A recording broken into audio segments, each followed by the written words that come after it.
नमस्ते यहाँहरु सम्पूर्णलाई फेरि पनि स्वागत छ नेपाल अनलाइन स्कुलको युट्युब च्यानलमा र आजको यो भिडियोमा हामी नेपाल राष्ट्र बैंक सहायक द्वितीयको रिटन एक्जाम अन्तर्गतको फर्स्ट पेपर यानी कि बैंकिङ टपिकमा पढ्ने च्याप्टर नम्बर 4 मा बैंक तथा वित्तीय संस्थाले प्रदान गर्ने बैंकिङ सेवाहरूको सम्बन्धमा अध्ययन गर्न गइरहेका छौं। त्यसैले अब आउनुहोस् आजको हाम्रो टाइटल रहेको छ हामीले अध्ययन गर्ने छलफल गर्ने विषय भनेको चाहिँ आजको यो भिडियोमा बैंक तथा वित्तीय संस्थाहरूले प्रदान गर्ने सेवा अथवा सुविधाहरूको सम्बन्धमा रहेको छ। अब त्यस्तो सेवा सुविधाहरू चाहिँ के हुन सक्छन् भन्दाखेरि एउटा डिपोजिट भयो अनि लेटर अफ क्रेडिटको बारेमा नै हामी छलफल गर्ने छौं अनि बैंक ग्यारेन्टी भयो हैन अनि एबीबीएस चेक क्लियरेन्स अनि रेमिटान्स त्यसपछि फरेन एक्सचेन्ज आदि इत्यादि धेरै विषयवस्तुलाई चाहिँ आजको यो भिडियोमा समेट्ने छौं। त्यसैले अब आउनुहोस् ढिला नगरी आजको विषयवस्तुतर्फ लागौं। अब हामी सुरुमा चाहिँ राष्ट्रिय तथा अन्तर्राष्ट्रिय स्तरमा जुन बैंकिङ व्यवसायका आधुनिक सेवाहरू त्यसपछि सुविधाहरूलाई चाहिँ हेर्ने छौं। यसको आधुनिक सेवा अनि सुविधा हेर्ने छौं। त्यसपछि यो चाहिँ के को भन्दाखेरि राष्ट्रिय तथा अन्तर्राष्ट्रिय स्तरका बैंकिङ व्यवसायका है। अब हामी सुरुमा चाहिँ आधुनिक बैंकिङको सम्बन्धमा थोरै चर्चा गर्छौं। अब आधुनिक बैंकिङको सुरुवात अथवा यस प्रणालीको विकासको थालनीहरू कसरी भयो त भन्ने सम्बन्धमा चाहिँ या विभिन्न डेट वाइज हामी बैंकहरू कहिले स्थापना भयो भन्ने सम्बन्धमा चर्चा गरौँ। सुरुमा चाहिँ 1157 मा बैंक अफ भेनिसको चाहिँ इटालीमा स्थापना भयो है। त्यसपछि भनेको 1301 मा चाहिँ स्पेनमा बार्सिलोना बैंक भनेर जुन बार्सिलोना बैंकको चाहिँ स्थापना भयो। त्यसपछि 1407 मा चाहिँ बैंक अफ जेनेभाको स्थापना भयो। यसै क्रममा अर्को भनेको बैंक अफ इङ्ल्यान्डको चाहिँ सन् 1694 मा इङ्ल्यान्डमा स्थापना भयो है। र त्यसपछि चाहिँ 1971 मा चाहिँ बैंक अफ युनाइटेड स्टेट भनेर कहाँ स्थापना भयो भन्दा युएसए मा स्थापना भयो। अब यसरी संगठित अथवा संस्थागत बैंकिङ जुन प्रणालीहरूको विकासक्रम इटालीमा स्थापना भएको बैंक अफ भेनिसलाई अथवा यो बाटो चाहिँ सुरु भएको भने तापनि आधुनिक विश्वको पहिलो बैंक चाहिँ कुन हो त भन्दाखेरि बैंक अफ इङ्ल्यान्ड जुन चाहिँ कहिले स्थापना भयो सन् 1694 मा इङ्ल्यान्डमा चाहिँ स्थापना भएको। त्यसैले गर्दा विश्वको पहिलो आधुनिक बैंक भनेको चाहिँ बैंक अफ इङ्ल्यान्डलाई मानिन्छ। अब परम्परागत रूपमा चाहिँ बैंक तथा जुन वित्तीय संस्थाहरूले विभिन्न खाताहरूमा निक्षेपहरू सङ्कलन गर्ने हैन अनि सोको चाहिँ अब भुक्तानीहरू दिने अथवा ऋणहरू चाहिँ प्रवाह गर्ने कार्यहरू मात्रै सम्पन्न गर्दथ्यो जुन चाहिँ परम्परागत रूपमा। तर बैंकिङ प्रविधि र जुन प्रणालीमा आएको विकास अथवा परिवर्तनहरूले चाहिँ बजारमा यसको उपभोक्तालाई चाहिँ बढाउनको साथसाथै यसको कार्यक्षेत्र स्कोपहरूमा पनि वृद्धि गर्दै आइरहेको छ। र जुन आजको 21औं शताब्दीसम्ममा आइपुग्दाखेरि मानिसहरूको हरेक आवश्यकताहरूलाई चाहिँ अब बैंकिङ क्षेत्रले परिपूर्ति गर्दै आइरहेको छ हैन। अब यसरी चाहिँ बैंकिङ वस्तुहरू जुन बैंकिङ प्रोडक्टहरूको चाहिँ वितरणमा आधुनिक प्रविधिहरूको प्रयोग गर्दै आइरहेको हुनाले आधुनिक बैंकिङ भएको छ। बैंकिङ क्षेत्रमा आधुनिकता आएको छ हैन। यस अन्तर्गत चाहिँ अब के हुन सक्छन् भन्दाखेरि अब सूचना प्रविधिको प्रयोग गरेर जुन उपभोक्ताहरूलाई चाहिँ उनीहरूको बैंकिङ अथवा अन्य सेवाहरू पनि बैंकद्वारा प्रदान गर्न सकिन्छ।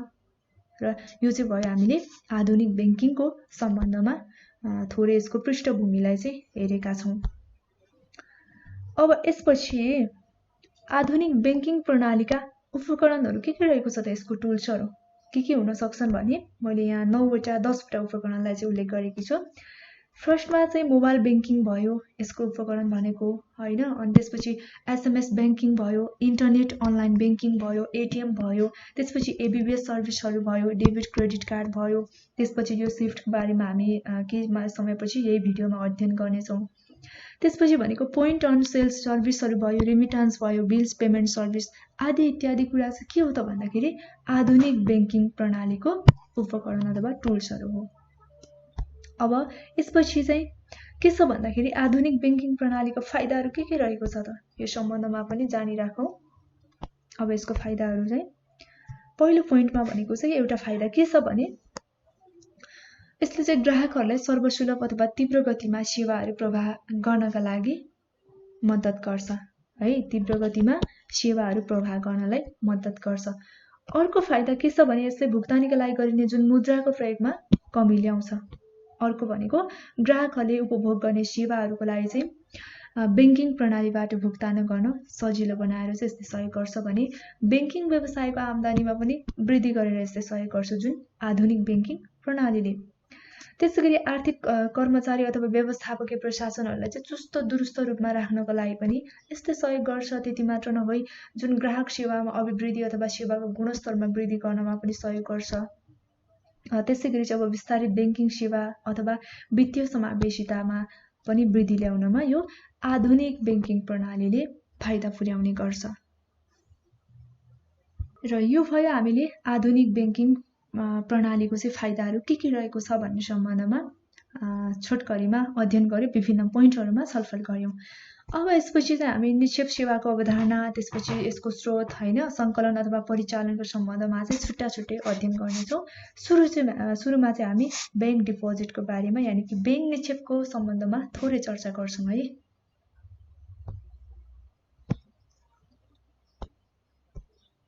पहिलो भनेको चाहिँ यो निक्षेप सेवाको अवधारणा, त्यसपछि संकलन हेर्छौं, त्यसपछि परिचालनलाई पनि हामी हेर्नेछौं र अब सुरुमा चाहिँ हामी बैंक डिपोजिट यानि कि बैंक निक्षेप भनेको त के हो भन्ने सम्बन्धमा थोरै बुझौं। अब हामीले सामान्य अर्थमा बुझ्नु पर्दा निक्षेप भनेको चाहिँ के हो भन्दाखेरि डिपोजिट हैन। डिपोजिट भन्नाले चाहिँ अब कसरी बुझ्ने भन्दाखेरि बैंक अथवा वित्तीय संस्थाहरूको जुन खाता अकाउन्टमा चाहिँ जम्मा भएको रकमलाई चाहिँ बुझ्नु पर्छ निक्षेप अथवा डिपोजिट भन्नाले हैन। यो चाहिँ सामान्य अर्थमा हामीले बुझ्नु पर्दा। अब यसलाई अलिकति अर्को शब्दमा हामीले बुझ्नु पर्दा कसरी पनि बुझ्छौं अथवा के हो त डिपोजिट भनेको भन्ने सम्बन्धमा चाहिँ बैंक अथवा वित्तीय संस्थाले चाहिँ वित्तीय उपकरणहरू जुन फाइनान्शियल इन्स्ट्रुमेन्ट्सहरूको चाहिँ प्रयोग गरेर संकलन गरेको अमाउन्ट हुन्छ नि, त्यो अमाउन्ट चाहिँ निक्षेप अथवा डिपोजिट हो है। अब यसको जुन बैंक डिपोजिटको सम्बन्धमा चाहिँ यहाँ मैले एउटा उल्लेख गरेकी छु, बाफिया 2073 दफा 2 भनेको चाहिँ बैंक तथा वित्तीय संस्था सम्बन्धी ऐन 2073 को दफा 2 मा उल्लेख भए अनुसार चाहिँ के हो भन्दाखेरि ब्याज अथवा बिना ब्याजमा दिने गरी बैंक अथवा वित्तीय संस्थाको चल्ती बचत अनि मुद्दती खाता करेन्ट अकाउन्ट है, फिक्स अकाउन्ट मा चाहिँ ग्राहक मार्फत जम्मा भएको रकमलाई सम्झाउनु पर्छ एउटा।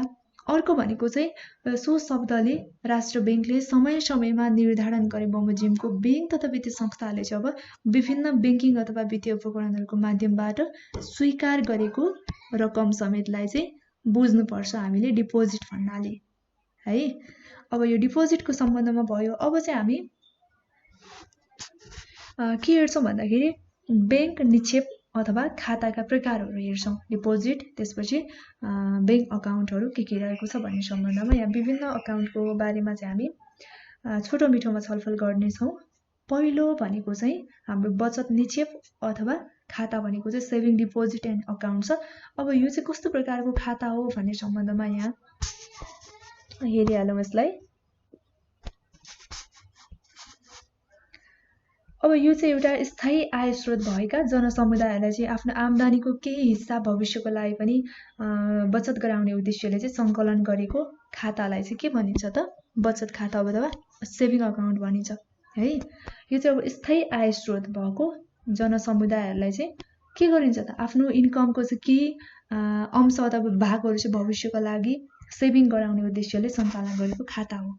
र यस्तो खातामा चाहिँ अब संकलन भएको रकमलाई चाहिँ के भनिन्छ भन्दाखेरि सेभिङ डिपोजिट भनिन्छ। अब सेभिङ अकाउन्टमा कलेक्ट भएको अमाउन्टलाई चाहिँ सेभिङ डिपोजिट भनिन्छ। अब यो निक्षेप खाता चाहिँ खास गरी सरकारी, त्यसपछि गैर सरकारी अथवा अन्य कुनै पनि पेशागत विशिष्टीकरणमा चाहिँ लागेका व्यक्तिहरूले आफ्नै आयबाट बचत गर्नका लागि चाहिँ यो खाता अथवा निक्षेपको चाहिँ प्रयोग गर्ने गर्छ है, यो बचत अथवा निक्षेप खाताको। अब यसमा चाहिँ बैंक तथा वित्तीय संस्था सम्बन्धी 2073 अनुसार चाहिँ के सम्झनु पर्छ भन्दा बचत खाता भन्नाले भनेको यानि कि सेभिङ अकाउन्ट भन्नाले चाहिँ जुन ग्राहकहरूले बैंक अथवा वित्तीय संस्थाहरूमा बचतको निमित्त राखेको रकमको हर हिसाब लेखिएको खातालाई चाहिँ सम्झाउनु पर्छ है। यो भयो पहिलो नम्बरको बचत निक्षेप अथवा खाता सेभिङ डिपोजिट एन्ड अकाउन्टको सम्बन्धमा। अब अर्को दोस्रो नम्बरमा के छ भने चल्ती खाता अथवा निक्षेप छ, करेन्ट अकाउन्ट एन्ड डिपोजिट यो भनेको चाहिँ के हो भन्ने सम्बन्धमा पनि हेरिहालौँ। अब कुनै खातामा चाहेको बखतमा चाहे जति है रकमहरू राख्न, डिपोजिट गर्न, त्यसपछि झिक्न भनेको चाहिँ विथड्र गर्न पनि सकिन्छ यदि भने त्यस्तो प्रकारको खातालाई चाहिँ के भनिन्छ? करेन्ट अकाउन्ट भनिन्छ। यो चाहिँ कुनै पनि बेलामा चाहिँ आफूलाई आवश्यक परेको बेलामा झिक्न पनि सकिने र राख्न पनि सकिने र हामीले अघिल्लो भिडियोहरुमा छलफल पनि गरिसकेका छौं। यसलाई चाहिँ सर्टकटमा यो करेन्ट अकाउन्टमा चाहिँ इन्ट्रेस्ट दिँदैन भनेर, यो किनकि जति बेला राख्न पनि मिल्ने झिक्न पनि मिल्ने भएकोले गर्दा यसमा चाहिँ इन्ट्रेस्ट पनि दिँदैन भनेको हुन्छ हैन। त्यसैले गर्दा चाहिँ यस्तो खाता चाहिँ करेन्ट अकाउन्ट हो। अब जुन करेन्ट अकाउन्टमा संकलन भएको अमाउन्टलाई चाहिँ के भनिन्छ त भन्दाखेरि करेन्ट डिपोजिट भनिन्छ है। अब बैंक तथा वित्तीय संस्था सम्बन्धी ऐन 2073 अनुसार चाहिँ जुन चल्ती खाता भन्नाले कसरी बुझ्नुपर्छ भन्दा ग्राहकले चाहेको बखतमा जहिले पनि झिक्न पाउने गरी बैंक अथवा वित्तीय संस्थामा चाहिँ राखिएको जुन रकमको हर हिसाब लेखिएको खातालाई चाहिँ सम्झनु पर्छ यो करेन्ट अकाउन्ट भन्नाले। अब अर्को हेरौं मुद्दती खाता अथवा निक्षेप फिक्स अकाउन्ट एन्ड डिपोजिट छ। अब यो चाहिँ कस्तो प्रकारको भन्दा कुनै पनि निश्चित समयको लागि चाहिँ निश्चित रकमहरू जम्मा गर्ने गरी खोलेको खातालाई चाहिँ मुद्दती खाता अथवा फिक्स अकाउन्ट भनिन्छ। अब यसरी फिक्स अकाउन्टमा संकलन गरिएको रकमलाई चाहिँ के भनिन्छ? फिक्स डिपोजिट भनिन्छ है। अब योमा चाहिँ खातामा यो फिक्स अकाउन्टमा चाहिँ डिपोजिट गरे बापत अथवा अमाउन्टहरू राखे बापत चाहिँ निक्षेपकर्ताले जुन मुद्दती रसिदहरू दिइने हुनाले यसलाई चाहिँ अर्को के पनि भनिन्छ त भन्दाखेरि बचत प्रमाणपत्र यानी कि सर्टिफिकेट अफ डिपोजिट पनि भनिन्छ यो मुद्दती खाता फिक्स अकाउन्टलाई। अब यसमा चाहिँ बैंक तथा वित्तीय संस्था सम्बन्धी 2073 अनुसार चाहिँ हामीले फिक्स अकाउन्ट अथवा फिक्स डिपोजिट भन्नाले चाहिँ कसरी सम्झिने त कसरी बुझ्नुपर्छ भन्ने सम्बन्धमा चाहिँ जुन ग्राहकहरूले बैंक वा वित्तीय संस्थामा है निश्चित अवधिका लागि एउटा निश्चित पिरियडको लागि हैन, अब 1 वर्ष हुन्छ 2 वर्ष हुन्छ त्यो भन्दा माथि जति पनि हुन सक्छ त्यो चाहिँ स्किम अनुसार हुन्छ कुनै पनि बैंक तथा वित्तीय संस्थाको हैन। अब निश्चित अवधिसम्म चाहिँ सामान्यतया निक्षेपहरू जुन डिपोजिट अमाउन्टहरू झिक्न विथड्र गर्न नपाउने गरी जम्मा गरी राखेको जुन रकमको हर हिसाब लेखेको एउटा आवधिक खातालाई चाहिँ हामीले फिक्स डिपोजिट भनेर अथवा मुद्दती खाता भनेर चाहिँ सम्झनु पर्छ। अब यो मुद्दती खाताको चाहिँ विशेषता चाहिँ के हुन्छ भन्दाखेरि यो खातामा चाहिँ एक पटक राखिसकेपछि के गर्नुपर्छ भन्दाखेरि पटक पटक रकमहरू चलाउन पाइँदैन, यो एकैचोटि राख्नुपर्छ है। र तोकिएको समयभन्दा पहिले पनि जुन अमाउन्टहरू विथड्र गर्न पाइँदैन। यदि सपोज 1 इयरको लागि राख्नु भएको छ भने यदि राखिएको छ भने 1 इयर नपुगिकन म्याच्युरिटी नभइकन चाहिँ त्यो अमाउन्ट हामीले विथड्र गर्न पाउँदैनौँ है। र अब यो खातामा चाहिँ कस्तो हुन्छ भने बैंकहरू अथवा वित्तीय संस्थाहरूले चाहिँ वार्षिक ब्याज दिएको हुन्छ हैन, त्यसपछि मन्थली पनि हुन्छ, क्वार्टरली पनि हुन्छ, त्यसपछि अर्धवार्षिक भनेको चाहिँ अब 6 महिनामा दिने पनि हुन्छ जुन चाहिँ पूर्व निर्धारित ब्याज दरमा चाहिँ उपलब्ध गराउँछ। यो चाहिँ कति कति महिनामा इन्ट्रेस्टहरू दिने भनेर अलरेडी स्किममा नै तयार भएको हुन्छ है। यो पनि एउटा यो मुद्दती खाता अथवा फिक्स अकाउन्टको चाहिँ विशेषता हो। अनि खाता अथवा निक्षेपहरू यो मुद्दती खाताको है विशेष गरेर चाहिँ के हुन्छ वृद्ध अथवा सेवानिवृत्त व्यक्तिहरूको लागि चाहिँ बढी उपयोगी हुन्छ यो चाहिँ। र यस्तो निक्षेपहरू राख्ने व्यक्तिले चाहिँ सो निक्षेपबाट आर्जित रकमले आफ्नो दैनिकी खर्चहरू चाहिँ सञ्चालन गर्ने गर्छ। जुन 1 इयरको लागि चाहिँ 10 लाख राखेको छ भने त्यो 10 लाखबाट आउने ब्याजहरूले चाहिँ आफ्नो खर्चहरू दैनिकीहरू चाहिँ सञ्चालन गरिरहेको हुन्छ है। यो चाहिँ फिक्स अकाउन्टको फिचर्स भयो। अब यसपछि हामीले यो तीनवटा अकाउन्टहरू त अघिल्लो भिडियोमा पनि छलफल गरिसकेका थियौं। अब अर्को भनेको चाहिँ के छ? कल खाता अथवा निक्षेप जुन चाहिँ यो चाहिँ अलि नयाँ हुन सक्छ, योमा चाहिँ हामीले छलफल गरेका छैनौं है। कल अकाउन्ट एन्ड डिपोजिट भनेको चाहिँ के हो त कस्तो प्रकारको भन्दा बैंक अथवा वित्तीय संस्थाले यदि ग्राहकहरूको माग तथा आवश्यकतालाई ध्यानमा राखेर चल्तीकै जुन करेन्ट अकाउन्टकै सुविधाहरू उपलब्ध गराएर चाहिँ सामान्य एकदमै न्यून ब्याज समेत दिने गरी चाहिँ खोलिएको खातालाई चाहिँ कल अकाउन्ट भनिन्छ। अब यसमा चाहिँ सङ्कलन गरिएको जुन रकमहरूलाई चाहिँ कल डिपोजिट भनिन्छ है। अब यसको चाहिँ विशेषताहरू के हुन्छ भन्दाखेरि यस्तो प्रकारको खाताको चाहिँ मुख्य अभिप्राय भनेकै जुन ग्राहकहरूलाई चाहिँ आफ्नो ब्याङ्कतर्फ चाहिँ बढीभन्दा बढी आकर्षित गर्नु हो होइन। जुन चाहिँ ग्राहकहरूको माग बमोजिम अथवा आवश्यकताहरूलाई ध्यानमा राखेर जुन चल्तीकै सुविधाहरू दिएर चाहिँ यसमा चाहिँ के एकदमै सामान्य रूपमा ब्याजहरू पनि दिएर चाहिँ खाता खोलिएको हुन्छ नि त। त्यही भएर यसले चाहिँ ग्राहकहरूलाई बढीभन्दा बढी चाहिँ आफ्नो ब्याङ्कतिर अथवा आफ्नो संस्थातिर चाहिँ आकर्षित गर्नु चाहिँ यसको मुख्य विशेषता हो। अर्को भनेको चाहिँ विकास, यसको विकास मुख्यतया चाहिँ बचत खाता खोल्ने अनि नमिल्ने व्यावसायिक संस्थाहरूको लागि चाहिँ भएको हुन्छ। यदि सेभिङ अकाउन्टहरू खोल्नै नमिल्ने संस्थाहरूको लागि चाहिँ यो अकाउन्ट चाहिँ एकदमै उपयुक्त हुन्छ।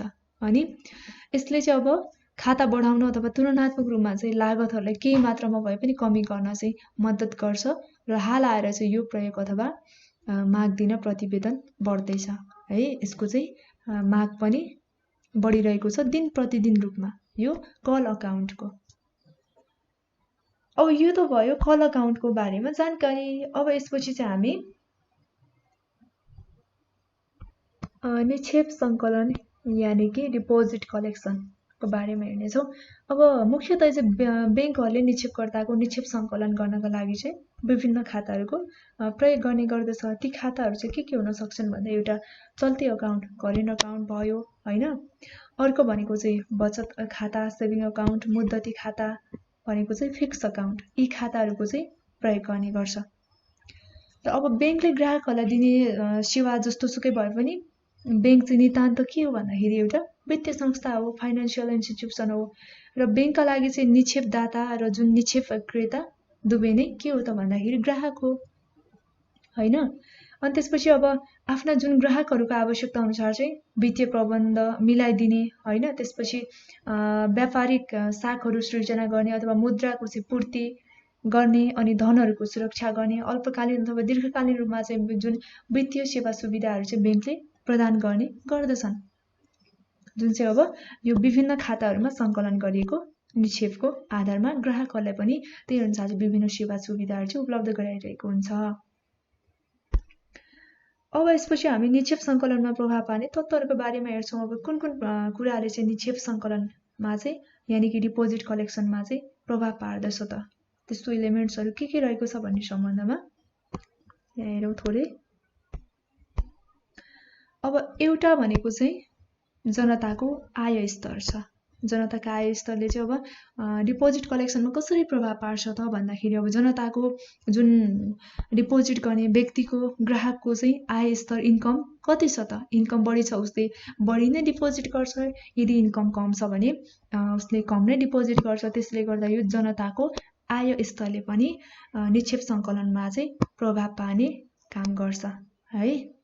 अब अर्को भनेको चाहिँ बचत गर्ने क्षमता एवं बानी।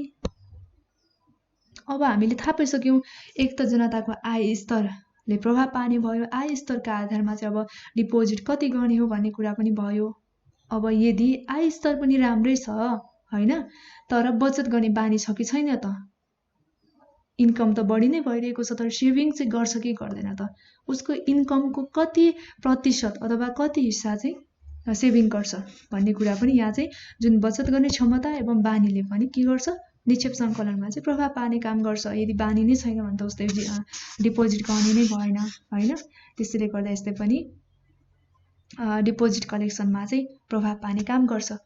अब अर्को भनेको चाहिँ के छ भन्दाखेरि गुडविल, यो ब्याङ्कको ख्याति अथवा ब्याङ्क अथवा वित्तीय संस्था जुन ग्राहकले डिपोजिट गर्ने कारोबार गर्ने ब्याङ्क हुनसक्छ, वित्तीय संस्थाहरू हुनसक्छ, त्यो ब्याङ्क अथवा वित्तीय संस्थाको गुडविल कस्तो छ त, यसको ख्याति के छ त होइन, यसको इमेज के छ। अब यदि संस्था राम्रो छ, उसको कारोबार सेवा सुविधाहरू एकदमै इफेक्टिभ छ भने त अवश्य जसले पनि खाता खोल्ने भयो, आफ्नो ट्रान्जेक्सनहरू बढाउने भयो। तर यदि त्यसको अपोजिट ब्याङ्कको ख्यातिमा यदि कुनै दाग लागेको छ, नराम्रो गतिविधिहरू नराम्रो समाचारहरू यदि ग्राहकले सुनेको छ भने चाहिँ त्यसमा के हुन्छ, ग्राहकहरू एक्टिभ हुँदैनन्, आफ्नो ट्रान्जेक्सनहरू गर्न चाहँदैनन्। त्यसैले यो ब्याङ्कको ख्यातिले पनि के गर्छ निक्षेप सङ्कलनमा चाहिँ ठुलो प्रभाव पार्ने काम गर्छ। अब अर्को भनेको चाहिँ निक्षेपमा प्रदान गरिने ब्याज दरले ब्याजले पनि यो डिपोजिट कलेक्सनमा चाहिँ प्रभाव पार्ने काम गर्छ। कसरी भन्दाखेरि अब जुन डिपोजिटमा बैंक अथवा वित्तीय संस्थाहरूले कति इन्ट्रेस्ट दिन्छ त भन्ने सम्बन्धमा है, त्यो इन्ट्रेस्ट कति दिने, कति पर्सेन्टको हो त। अब के हुन्छ भने म्याक्सिमम ग्राहकहरूको यो सर्वसाधारणको सोच अथवा उनीहरूले चाहिँ कस्तो खालको संस्थाहरूमा चाहिँ धेरै ट्रान्जेक्सनहरू गर्न चाहन्छ भन्दाखेरि जुन डिपोजिट गर्दा अथवा जुन ठाउँमा चाहिँ आफूले गरेको निक्षेपमा डिपोजिटमा चाहिँ बढी ब्याज दिन्छ त्यही संस्था अथवा वित्तीय क्षेत्रमा चाहिँ कारोबार गर्न चाहन्छ। त्यसैले गर्दा अब निक्षेपमा प्रदान गरिने ब्याजको स्तर कस्तो छ त, बढी छ कि थोरै छ। बढी हुनेमा सबैले कारोबार गर्ने भयो, सबैले डिपोजिट गर्ने भयो। यदि कम छ भने त्यहाँ त्यही अनुसारको कारोबारहरू अथवा डिपोजिटहरू हुने भएकोले गर्दा पनि यो निक्षेपमा प्रदान गरिने जुन इन्ट्रेस्टले पनि के गर्छ, डिपोजिट कलेक्सनमा चाहिँ प्रभाव पार्ने काम गर्छ। अब अर्को भनेको चाहिँ वाणिज्य नीति नियम र पारदर्शिता छ कि छैन त। अब जुन वाणिज्य को चाहिँ नीति नियमहरू हुन्छ नेपाल राष्ट्र ब्याङ्कले तोकिदिएको होइन, अनि त्यसपछि भनेको अब भएको कारोबारहरूमा ट्रान्जेक्सनहरूमा चाहिँ चुस्त दुरुस्त रूपमा पारदर्शिता छ कि छैन त, यो कुरामा पनि भर पर्छ है। त्यसैले गर्दा यो वाणिज्य नीति नियम पारदर्शितालाई कतिको प्रभावकारी रूपले कार्यान्वयन गरेको छ भन्ने कुरामा पनि भर पर्ने भएकोले गर्दा यसले पनि डिपोजिट कलेक्सनमा चाहिँ प्रभाव पार्ने काम गर्छ। अब अर्को भनेको चाहिँ रोजगारीको अवसरहरू को जुन कुराहरूले पनि डिपोजिट कलेक्सनमा चाहिँ प्रभाव पार्ने काम गर्छ। हामीले यहाँ 5-6वटा तत्त्वहरूलाई चाहिँ हेरिसकेका छौँ। मुख्यतः यिनै कुराहरूले चाहिँ डिपोजिट कलेक्सनमा प्रभाव पार्ने काम गर्छ। अब यसपछि हामी निक्षेप परिचालन यानि कि डिपोजिट मोबिलाइजेसनको बारेमा अध्ययन गरौँ। अब यो डिपोजिट मोबिलाइजेसन भनेको चाहिँ के हो त, अथवा निक्षेप परिचालन भनेको चाहिँ के हो भन्ने सम्बन्धमा अब निक्षेपलाई भनेको चाहिँ जुन कर्जामा रूपान्तरण गर्नु चाहिँ निक्षेपको परिचालन हो होइन। र हामीले अर्को शब्दमा कसरी पनि बुझ्न सक्छ भन्दाखेरि मैले यहाँ लेखेकी छु, बैंक तथा वित्तीय संस्थाहरूले विभिन्न खाताहरू मार्फत है, हामीले खाताहरूको बारेमा अगाडि अध्ययन गरिसकेका छौँ। ती विभिन्न खाताहरू मार्फत चाहिँ सङ्कलन गरेको जुन कलेक्सन गरेको अमाउन्टहरूलाई अर्थतन्त्रका विभिन्न क्षेत्रहरूमा, जस्तो कि अब व्यापार क्षेत्र भयो, उद्योग क्षेत्र भयो होइन, अनि सेवा क्षेत्र भयो, अनि व्यक्तिगत उपभोग आदिका विभिन्न क्षेत्रहरूमा जुन प्रवाह गर्नु चाहिँ के हो भन्दाखेरि निक्षेप परिचालन अथवा डिपोजिट मोबिलाइजेसन हो। यसलाई चाहिँ डिपोजिट मोबिलाइजेसन भनिन्छ होइन। बैंक तथा वित्तीय संस्थाहरूले जुन विभिन्न खाताहरू मार्फत सङ्कलन गरेको रकमलाई चाहिँ अर्थतन्त्रका विभिन्न क्षेत्रहरूमा यदि प्रभाव गर्दछ भने त्यो नै के हो त, डिपोजिट मोबिलाइजेसन हो। अब यो निक्षेपहरू हामीले जुन डिपोजिटहरू कलेक्सन गर्छौँ होइन, त्यो चाहिँ कलेक्सन गरेर मात्रै चाहिँ भएन, यसको चाहिँ के गर्नु पर्यो त, सही रूपमा मोबिलाइजेसन पनि हुनु पर्यो, त्यसको व्यवस्थापन पनि हुनु पर्यो। यदि हामीले सही रूपमा चाहिँ परिचालन अथवा व्यवस्थापनहरू गर्न सकेनौँ भने चाहिँ संस्था के हुन्छ, टाट पल्टिने सम्भावना पनि रहन्छ होइन। तसर्थ चाहिँ के गर्नुपर्छ, सही रूपमा चाहिँ डिपोजिटहरूको मोबिलाइजेसन गर्नुपर्छ। अब ब्याङ्कहरूले चाहिँ जुन सङ्कलन गरेको डिपोजिटहरूलाई विभिन्न सेक्टरहरूमा चाहिँ कर्जाको रूपमा प्रवाह गर्ने गर्छन्। अब नेपालको सन्दर्भमा चाहिँ जुन कमर्सियल ब्याङ्कहरूले विभिन्न क्षेत्रमा चाहिँ निक्षेपहरूको परिचालन भनेको चाहिँ डिपोजिटहरूको मोबिलाइजेसन गरेको हुन्छ। अब कृषि क्षेत्र, उत्पादन खाने क्षेत्रहरू भयो, अनि उपभोग्य कर्जा भयो, पर्यटन टुरिज्म सेक्टरतिर भयो होइन, यातायात उपकरण क्षेत्र, अनि सेवा आयोग, पूर्वाधार आदि, सञ्चार व्यापार वित्त बीमा क्षेत्र आदि धेरै क्षेत्रहरूमा चाहिँ मोबिलाइजेसन गर्न सक्छ। र अबको क्रममा हामी हेर्छौँ निक्षेपका महत्त्व र यसको प्रयोग के रहेको छ त है। हामी यहाँ 4वटा महत्त्व अथवा प्रयोगलाई चाहिँ हेर्नेछौँ। पहिलो नम्बरमा छ निक्षेपकर्ताको लागि फाइदा। निक्षेपकर्ताको लागि चाहिँ कसरी फाइदा हुन्छ त, एउटा भनेको चाहिँ नगद अथवा मुद्राको संरक्षण हुन्छ, सुरक्षण हुन्छ होइन। अनि अर्को भनेको चाहिँ अब सञ्चित धनहरूबाट अतिरिक्त आय पनि हुन्छ। हामीले जस्तो कि ब्याङ्कमा डिपोजिट गर्दाखेरि त्यस बापत के हुन्छ, इन्ट्रेस्ट पनि आइरहेको हुन्छ होइन। अनि अब हामीले चाहेको बेलामा चाहिँ सजिलै प्राप्त गर्न सकिने पनि हुन्छ। हामीले चेकबाट अथवा एटिएमबाट हामीलाई जुन बेला चाहिँ आवश्यक परेको हुन्छ त्यो अमाउन्टहरू चाहिँ हामीले एटिएमबाट त सहजै मात्रामा विथड्र गर्न सक्छौँ होइन। अनि चेकबाट पनि हामीलाई चाहिएको छ भने जति बेला पनि यदि हाम्रो अकाउन्टमा अमाउन्ट छ भने चाहिँ विथड्र हुन्छ है, यो पनि एउटा फाइदा भयो। अर्को चाहिँ के हुन्छ भन्दाखेरि चोरी डकैतीहरू अब जस्तो कि आगलागी प्रकृतिका जुन प्रकोपहरूबाट पनि सुरक्षित रहन सक्छ। यो चाहिँ निक्षेपकर्ताको लागि जुन डिपोजिट गर्ने व्यक्तिको लागि चाहिँ फाइदा भयो है। अब अर्को ब्याङ्कको लागि चाहिँ के फाइदा हुन्छ त भन्दाखेरि प्राथमिक कार्यहरू मजबुत हुने हुन्छ हैन, तरलताहरू कायम गर्न सजिलो हुन्छ, अनि उत्पादन अथवा लगानीका लागि चाहिँ स्रोतहरू जुटाइदिनको लागि पनि सजिलो हुन्छ भने चाहिँ जुन सर्वसाधारणको रकमहरूबाट आम्दानी प्राप्त गर्न पनि सकिने हुन्छ। यो चाहिँ ब्याङ्कको लागि फाइदा है। अब अर्को भनेको चाहिँ निक्षेपको महत्त्व र प्रयोगमा के छ भन्दाखेरि लगानीकर्ता अथवा ऋणीहरूको लागि चाहिँ फाइदा के रहेको छ त, यदि लगानी गर्ने अथवा ऋण लिने व्यक्तिहरूको लागि चाहिँ फाइदा के छ भन्दाखेरि अब वाणिज्य अथवा जुन उत्पादनमा आवश्यक पर्ने पुँजी लगानीकर्ताहरूलाई चाहिँ निक्षेपले सहज रूपमा प्रदान गर्न सघाउ चाहिँ पुर्याउँछ हैन। अनि यसबाट चाहिँ अब लगानीकर्ताको प्रतिफलहरू बढ्न गएर चाहिँ थप विकास अथवा विस्तार पनि हुन आउँछ। यो चाहिँ लगानीकर्ता र ऋणीको लागि फाइदा भयो। अर्को भनेको चाहिँ अर्थतन्त्रका लागि चाहिँ फाइदा के रहेको छ त, जुन अब ससाना रूपमा छरिएर रहेका जुन बचतहरू सङ्कलन गरेर चाहिँ ठुला कोषहरू बनाएर अर्थतन्त्रका जुन उत्पादनशील क्षेत्रहरूमा चाहिँ लगानी गरेर आर्थिक गतिविधिहरूलाई पनि बढाउन सकिन्छ हैन। त्यसका साथसाथै चाहिँ अब आयात प्रतिस्थापनहरू भएर चाहिँ निर्यात बढ्न जान्छ।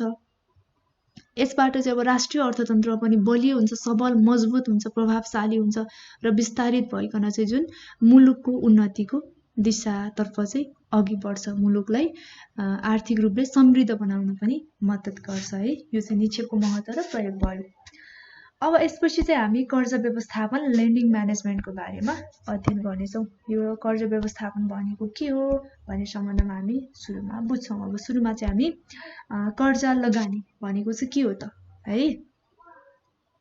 अब ब्याङ्कहरूले जुन सङ्कलन गरेको अथवा कलेक्सन गरेको डिपोजिटलाई चाहिँ आवश्यक पर्ने व्यक्ति अथवा संस्थाहरूलाई लगानी गर्छ। यो चाहिँ कर्जा लगानीको मुख्य आधारभूत कार्य हो है। र ब्याङ्कले आफ्नो निक्षेपको केही प्रतिशतहरू रकम चाहिँ आफूसँग तरलतामा राखेर अन्य रकमहरूलाई चाहिँ के गर्छ, विभिन्न क्षेत्रहरूमा लगानी गर्छ, लोनको रूपमा भयो अनि उत्पादनशील क्षेत्रहरूमा भयो हैन। यसरी चाहिँ लगानी गरिरहेको हुन्छ। अब व्यक्ति वा संस्थाहरूलाई चाहिँ आवश्यक पर्ने पुँजीहरू पहिचान गरेर निश्चित मापदण्डभित्र रहेर चाहिँ ब्याङ्कले कर्जा प्रवाह गर्ने गर्छ। अब यस सम्बन्धमा चाहिँ नेपाल राष्ट्र ब्याङ्क ऐन 2058 को दफा 2 अनुसार चाहिँ के हो त भन्ने सम्बन्धमा हेरौँ है। रकम लगानी गर्ने प्रत्यक्ष वा अप्रत्यक्ष डाइरेक्ट अथवा इन्डाइरेक्ट रूपमा प्रतिबद्धता र त्यसको बदलामा उक्त लगानी गरेको रकम असुली गर्ने अधिकारी तथा त्यस्ता कर्जाको ब्याज अथवा अन्य दस्तुरको चुक्ता कर्जा वा लगानीको धितोमा दिएको पुनर्कर्जाको पुनर्संरचना र नवीकरण कर्जा चुक्ताको जारी गरेको जमानी सम्झनुपर्छ र सो शब्दले चाहिँ कुनै पनि ऋण लोनहरू समेतलाई जनाउँदछ है कर्जा लगानी भन्नाले। अब कर्जा लगानी पछि चाहिँ हामी कर्जा वा ऋणका प्रकारहरू पढ्नेछौँ। यो कर्जा अथवा ऋणका प्रकारहरू के रहेको छ, टाइप्स अफ क्रेडिट रहेको छ। अब यसमा भनेको चाहिँ एउटा रियल एस्टेट लोन हुन्छ है। अब रियल एस्टेट लोन भनेको चाहिँ कस्तो प्रकारको भन्दाखेरि अब घर भयो, जग्गा आदि जस्ता जुन चाहिँ स्थिर सम्पत्तिहरू भनेको चाहिँ फिक्स एसेट्सहरू धितो राखेर यदि ऋणहरू प्रवाह गर्दछ भने त्यसलाई चाहिँ रियल एस्टेट लोन भनिन्छ है। अब त्यसै गरी अर्को भनेको चाहिँ 2 नम्बरमा के छ, एग्रिकल्चर लोन छ। अब कृषकहरूलाई जुन बालीहरू लगाउनका लागि, कृषि कार्यहरू सम्पन्न गर्नका लागि अनि पशुपालनहरू चाहिँ खरिद गर्नका लागि हैन, यस्तो विभिन्न जुन कृषि क्षेत्रसँग सम्बन्धित कार्य गर्नका लागि चाहिँ प्रदान गरिने, यदि कृषि क्षेत्रमा प्रदान गरिने लोन चाहिँ के हो त, एग्रिकल्चर लोन हो। अब 3 नम्बरमा भनेको चाहिँ कमर्सियल लोन रहेको छ अथवा कमर्सियल अफ इन्डस्ट्रियल लोन रहेको छ। अब यो चाहिँ भनेको मुख्य गरी व्यापार अथवा वाणिज्य क्षेत्रमा चाहिँ प्रवाह हुने ऋण रहेको छ है। अब अर्को भनेको चाहिँ फाइनेन्शियल इन्स्टिट्युसन लोन रहेको छ। अब यो चाहिँ जुन अन्य ब्याङ्क अथवा वित्तीय संस्थाहरूलाई चाहिँ प्रवाह गर्ने ऋण रहेको छ है। अर्को भनेको चाहिँ इन्डिभिजुअल लोन भनेको चाहिँ व्यक्तिगत रूपमा यदि ऋणहरू प्रवाह गर्दछ, जस्तो कि अब घर, गाडी अथवा वस्तुहरू किन्नका लागि, व्यक्तिगत आवश्यकताहरू पूरा गर्नका लागि व्यक्तिगत रूपमा प्रवाह गर्ने लोनलाई चाहिँ इन्डिभिजुअल अथवा व्यक्तिगत लोन भनेर ऋण भनेर चाहिँ भनिन्छ है। अब मिसलेनियस लोनमा चाहिँ के हुन्छ त भन्दाखेरि यो माथि उल्लेख भए बाहेकका जुन कुनै पनि क्षेत्रमा अथवा यी बाहेकको जुन अन्य क्षेत्रमा चाहिँ प्रवाह गरिने ऋणहरूलाई चाहिँ मिसलेनियस लोन भनेर भनिन्छ। अब भनेको चाहिँ हामी अर्को के हेर्छौँ, हामीले सुरुमा भनेको चाहिँ कर्जा लगानीको बारेमा हेरेका छौँ। अनि कर्जा लगानीपछि चाहिँ अब हामी जुन कर्जा लगानी गर्दा बैंक अथवा वित्तीय संस्थाहरूले दुई प्रकारमा चाहिँ कर्जाहरू लगानी गर्छ, यसलाई हामी हेर्छौँ। भनेको चाहिँ यो चाहिँ फन्डेड लोन र नन फन्डेड लोन रहेको छ है, जुन चाहिँ कर्जा लगानी अन्तर्गतको। र अर्को खमा चाहिँ हामी सुरक्षणमा कर्जालाई पनि बुझ्नेछौँ। अब यो कर्जा लगानीको भित्र पर्ने अथवा कर्जा लगानी अन्तर्गतको फन्डेड लोन भनेको चाहिँ कस्तो प्रकारको लोन हो त है, जुन चाहिँ अब फन्डेड कर्जामा चाहिँ बैंक अथवा वित्तीय संस्थाहरूबाट चाहिँ जुन कर्जाको रूपमा रकमहरू बाहिर जान्छ र फन्डेड कर्जाहरू पनि आवधिक अथवा रिभल्भिङ गरेर चाहिँ दुई प्रकारमा हुन्छन् है। र आवधिक कर्जाको हकमा चाहिँ अब नियमित रूपमा किस्ताहरू तिर्नुपर्छ र निश्चित समय पश्चात चाहिँ यो कर्जा चुक्ता हुन्छ भने रिभल्भिङ कर्जा चाहिँ कस्तो हुन्छ भने छोटो समयको लागि हुन्छ। यसमा चाहिँ अब नियमित रूपमा कर्जाहरू झिक्न र राख्न सकिने सुविधाहरू रहेको हुन्छ र जुन व्यवसायहरूले प्रयोग गर्ने यस्तो कर्जाहरू चाहिँ नियमित रूपमा नवीकरण गरेर सुविधाहरूलाई चाहिँ थप गर्न सकिन्छ है। जस्तो कि अब ओभरड्राफ्ट कर्जा भयो, हाइपोथिकेसन कर्जा भयो, यो फन्डेड लोन अन्तर्गतको चाहिँ, अनि निर्यात कर्जा भयो, आयात कर्जा भयो, धितो कर्जा, सुन चाँदी कर्जा आदि चाहिँ फन्डेड लोनको उदाहरणहरू रहेको छ। अब यस अन्तर्गत अर्को के छ भन्दा जुन कर्जा लगानी अन्तर्गत भनेको चाहिँ नन फन्डेड लोन रहेको छ। अब नन फन्डेड लोनको हकमा जुन बैंक अथवा वित्तीय संस्थाहरूले चाहिँ तत्काल नगदहरू रकमहरू चाहिँ कर्जाको रूपमा नदिए तापनि भविष्यमा दायित्व सृजना हुन सक्दछ। तसर्थ यस्ता कर्जाहरू चाहिँ जोखिमयुक्त भने रहिरहन्छन्। बैंक जमानत अथवा प्रतिपत्र जस्ता चाहिँ जुन यो नन फन्डेड लोनको चाहिँ एक्जाम्पलहरू हुन् है। अब अर्को भनेको चाहिँ हामी हेर्छौँ कर्जा सुरक्षणमा लगानी, सुरक्षणमा कर्जा लगानी छ है। अब यो चाहिँ कस्तो प्रकारको भन्दाखेरि जुन बैंक अथवा वित्तीय संस्थाहरूले चाहिँ आफ्नो निक्षेपहरू सङ्कलनको मुख्य लगानी चाहिँ कर्जा लगानीमा गरे तापनि केही अंशहरू चाहिँ अन्य सङ्घ संस्थाहरूको धितोपत्र अथवा सरकारी सुरक्षणमा समेत लगानी गरेका हुन्छन् होइन। अब सरकारी सुरक्षणमा गरेको जुन लगानीलाई चाहिँ वैधानिकता तरलता अनुपातसँग चाहिँ गणना गर्ने उद्देश्यले समेत प्रयोग गर्न मिल्ने अथवा नगद आवश्यक परेको समयमा चाहिँ तुरुन्त डिस्काउन्ट गर्न मिल्ने भएकोले बैंक तथा वित्तीय संस्थाहरूले चाहिँ यसमा चाहिँ लगानी गरेको हुन्छ। र बैंक तथा वित्तीय संस्थाहरूले चाहिँ अब विवेकपूर्ण लगानी गरी सुरक्षणमा गरेको जुन लगानीबाट चाहिँ राम्रो मुनाफाहरू कमाउन सक्दछन् भने त्यस्तो लगानी चाहिँ सबैभन्दा सुरक्षित रहने भएकोले जुन निक्षेपको ठुलो हिस्सा चाहिँ के हुन्छ भन्दाखेरि सुरक्षण लगानीमा गरेको हुन्छ। यहाँ कर्जा भएको छ, यो चाहिँ सुरक्षण लगानी है। र यो सुरक्षण लगानीको बारेमा पनि हामीले चर्चा गरिसकेका छौँ। अब अर्को टाइटल रहेको छ प्रतिपत्र लेटर अफ क्रेडिटको बारेमा हामी छलफल गर्नेछौँ अबको क्रममा।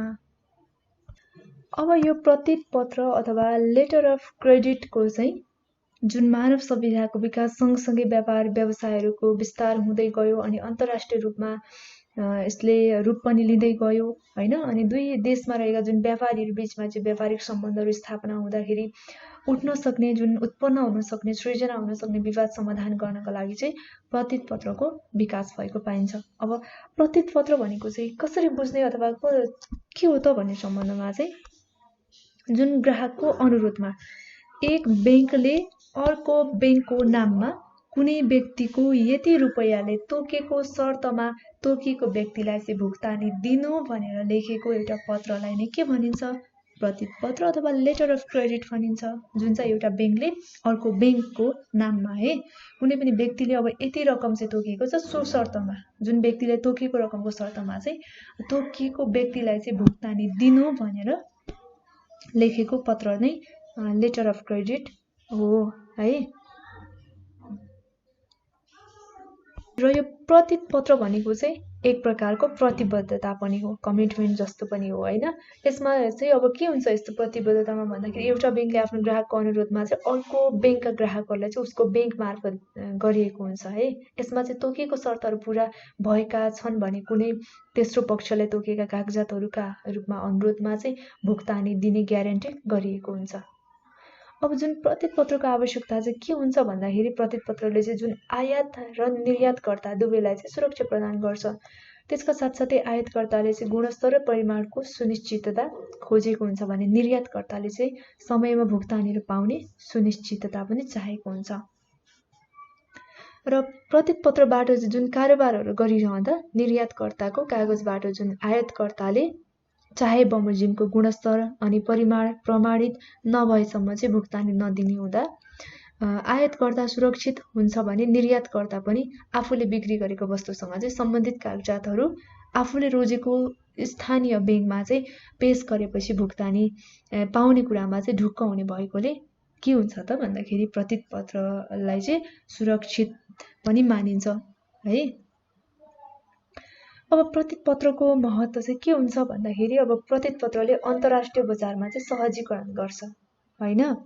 अनि त्यसै गरी भनेको चाहिँ अब बैंकहरूले नियमअनुसार मार्जिन जम्मा गर्न लगाएर चाहिँ प्रतिपत्रहरू जारी गर्दछन्। अब मार्जिन रकममा चाहिँ ब्याज भुक्तानी गर्नु नपर्ने भएकोले बैंकहरूलाई चाहिँ अब लगानी गर्न सित्तैमा रकम उपलब्ध हुन्छ। अर्को भनेको चाहिँ लेटर अफ क्रेडिटको ट्रान्जेक्सनबाट चाहिँ अब विदेशी मुद्राहरूको आयमा वृद्धि भएर उक्त विदेशी मुद्राहरू उचित मूल्यमा बिक्री गरी लाभ पनि प्राप्त गर्न सकिन्छ। र यो चाहिँ नन फन्डेड बिजनेस भएकोले गर्दा रकम लगानी नगरी बैंकको आम्दानी बढाउन सकिन्छ है, जुन चाहिँ हामीले लेटर अफ क्रेडिटको बारेमा छलफल गरिसकेका छौँ।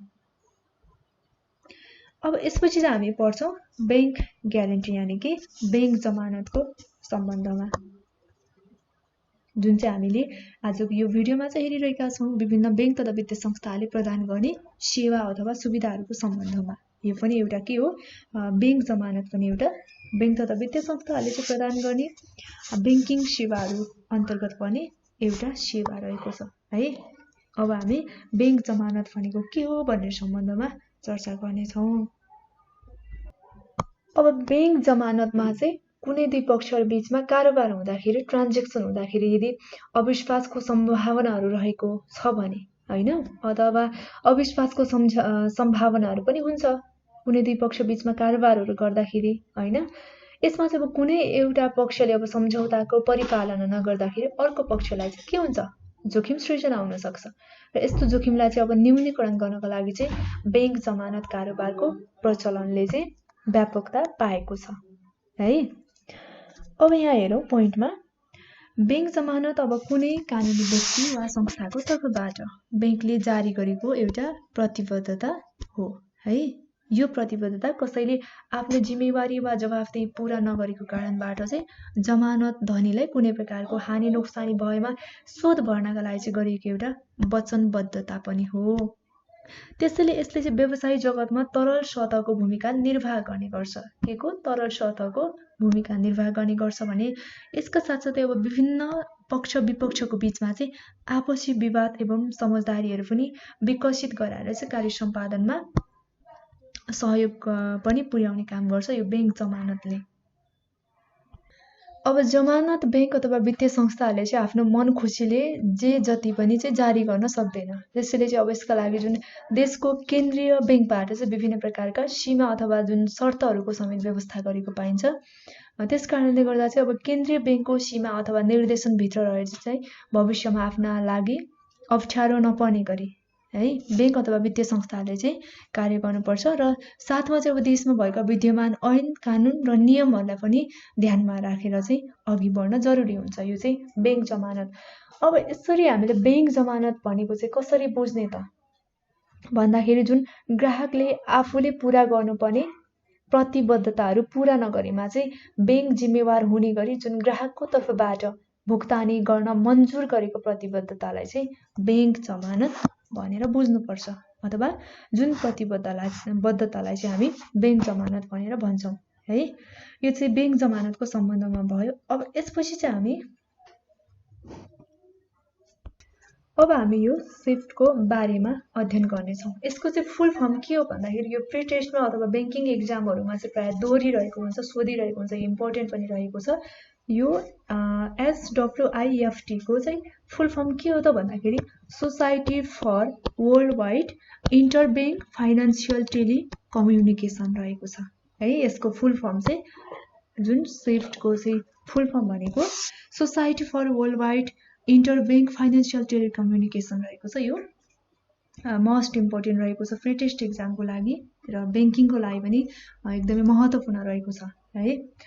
अब यो स्विफ्ट भनेको चाहिँ के हो भन्ने सम्बन्धमा चाहिँ जुन एउटा अन्तर्राष्ट्रिय वित्तीय कारोबारमा चाहिँ एकै प्रकारका सर्वमान्य भाषाहरू भनेको चाहिँ युनिभर्सल कमन ल्याङ्ग्वेज प्रयोग गर्ने र विश्वभरका वित्तीय संस्थाहरू बीचमा चाहिँ आर्थिक तथ्याङ्कहरू प्रशोधन अथवा सञ्चारको अन्तर सम्बन्ध कायम गर्ने उद्देश्यले स्थापित सदस्य नै के हो त स्विफ्ट हो। अब यो society for world wide interbank financial टेलिकम्युनिकेसनले आफैले चाहिँ कुनै वित्तीय कारोबारहरू चाहिँ गर्दैन, तर यसले चाहिँ ब्याङ्क अथवा वित्तीय संस्थाहरू जुन रहेको हुन्छ तिनीहरूको चाहिँ सूचनाहरू आदान प्रदान गर्ने गर्छ र यसैको आधारमा चाहिँ के हुन्छ रकमहरूको भुक्तानी हुने व्यवस्था पनि छ र अन्य माध्यमद्वारा चाहिँ अब रकमहरू एक ठाउँबाट अर्को ठाउँमा चाहिँ पठाउँदा जोखिमहरू हुने भएकोले यस्तो जोखिमलाई चाहिँ न्यूनीकरण गर्न पनि यो स्विफ्टको चाहिँ प्रयोग गर्ने गरिन्छ है। यो सेवा चाहिँ अब छिटो हुन्छ, छरितो एवं विश्वसनीय पनि हुन्छ। त्यसैले गर्दा चाहिँ विश्वभरि नै यो निकै प्रचलित भुक्तानीको माध्यममा रहेको छ है। अब यसको महत्त्व चाहिँ के हुन्छ भन्दाखेरि ब्याङ्क अथवा वित्तीय संस्थाहरू मार्फत चाहिँ हुने जुन प्रतिपत्र लेटर अफ क्रेडिट लगायतका विभिन्न कारोबारहरूमा चाहिँ यसको प्रयोग गरिन्छ। अनि यसले चाहिँ अब के गर्छ भन्दाखेरि विश्व वित्तीय बजारमा गतिशीलता हैन निश्चितताहरू कायम गरेर पनि विश्वसनीयता वृद्धिमा पनि महत्त्वपूर्ण भूमिका चाहिँ खेलेको हुन्छ। अनि अन्तर संस्था अथवा अन्तर्देशीय वित्तीय कारोबारमा हुने जुन जोखिमहरूलाई न्यूनीकरण गर्नमा पनि यसले सहयोग गरेको हुन्छ भने चाहिँ वैदेशिक व्यापारलाई सहयोग गरेको हुन्छ। अनि वित्तीय कारोबारहरूमा चाहिँ संलग्न सङ्घ संस्थाहरू बीचमा पनि आवश्यक सूचनाहरू आदान प्रदान गरेर पनि सहयोग गरेको हुन्छ। र अब अर्को हामी हेर्छौँ रहेको छ अन्तर्ब्याङ्क कारोबार। अन्तर्ब्याङ्क कारोबार भनेको चाहिँ के हो भन्ने सम्बन्धमा अब हेरौँ। अब एउटै ब्याङ्कको शाखा अथवा शाखाहरू बीचमा हुने कारोबारलाई चाहिँ अन्तर शाखा कारोबार भनिन्छ है। यहाँ हामीले चाहिँ मैले सुरुमा चाहिँ अन्तर्ब्याङ्क भने अन्तर्ब्याङ्कको बारेमा नि हामी केही समयपछि हेर्नेछौँ। तर यो चाहिँ के हो त अन्तर शाखा भनेको चाहिँ अब एउटै ब्याङ्कको विभिन्न ब्रान्चहरू बीचमा हुने ट्रान्जेक्सनलाई चाहिँ यो अन्तर शाखा कारोबार भनिन्छ है। अब यसमा चाहिँ के हुन्छ एबिबिएस भयो, एटिएम भयो, त्यसपछि क्लियरिङ हाउस, कोष स्थानान्तरण आदि चाहिँ जुन चेक अथवा ड्राफ्टहरूबाट चाहिँ भुक्तानी दिने जम्मा गर्ने आदि कार्यहरू चाहिँ यो अन्तर शाखा कारोबार अन्तर्गत पर्दछ है। अब अर्को चाहिँ हामी अन्तर्ब्याङ्क कारोबार हेर्छौँ जुन चाहिँ इन्टरब्याङ्क ट्रान्जेक्सन रहेको छ। अब यो चाहिँ कस्तो प्रकारको कारोबार हो भन्दाखेरि अन्तर शाखा भनेको चाहिँ एउटै ब्याङ्कको विभिन्न ब्रान्चहरू बीचमा हुने ट्रान्जेक्सन भयो भने अब इन्टरब्याङ्क ट्रान्जेक्सन चाहिँ कुनै पनि ब्याङ्कले अर्को ब्याङ्कसँग गर्ने कारोबारलाई चाहिँ अन्तर्ब्याङ्क कारोबार अथवा इन्टरब्याङ्क ट्रान्जेक्सन भनिन्छ है। यसमा चाहिँ झुकिन पनि सक्ने अवस्था आउन सक्छ। जस्तो कि अब अन्तर शाखा र अन्तर्ब्याङ्कमा चाहिँ के बुझ्नु पर्यो भन्दा अन्तर शाखामा चाहिँ एउटै ब्याङ्कको विभिन्न ब्रान्चहरू हुने बीचमा चाहिँ हुने ट्रान्जेक्सन र अन्तर्ब्याङ्क भनेको चाहिँ अब कुनै पनि एउटा ब्याङ्कले चाहिँ अर्को ब्याङ्कसँग गर्ने कारोबार चाहिँ अन्तर्ब्याङ्क कारोबार रहेको छ। अब यो अन्तर शाखा कारोबारमा चाहिँ जुन के हुन्छ भने ग्राहकहरूले जुनसुकै शाखामा हैन जुनसुकै ब्रान्चमा खाता खोले तापनि सोही ब्याङ्कको अरू शाखाहरूबाट भनेको चाहिँ जुनसुकै अरू ब्रान्चहरूबाट चाहिँ पैसाहरू झिक्न अथवा जम्मा गर्न भनेको चाहिँ डिपोजिट गर्न पनि सक्छ र विथड्र गर्न पनि सक्छ है। र ब्याङ्क तथा वित्तीय संस्थाहरूमा चाहिँ अब कुनै ब्रान्चहरूले यदि निक्षेपहरू चाहिँ बढी सङ्कलन गर्ने गर्छ र कुनै शाखाहरूबाट चाहिँ कर्जाहरू लोनहरू चाहिँ प्रवाह गर्ने गर्छ भने चाहिँ एक शाखाको दायित्वहरू भुक्तानी गर्न अर्को शाखाबाट हुने भएकोले जुन अन्तर शाखा कारोबारको चाहिँ विकास भएको पनि पाइन्छ है। यो चाहिँ अन्तर शाखाको बारेमा भयो ब्रान्चहरूको सम्बन्धमा। अर्को यो इन्टर ब्याङ्कमा चाहिँ अब यो अन्तर ब्याङ्क कारोबारको सहायताले चाहिँ बजारमा तरलताहरू कायम गर्न सघाउनुको साथसाथै जुन तरलताको अभाव हुने ब्याङ्कहरूले चाहिँ कम ब्याज दरमा तरलता बढी हुने ब्याङ्कसँग चाहिँ ऋणहरू लिएर आफ्नो आवश्यकताहरू पुरा गर्न सक्छ है।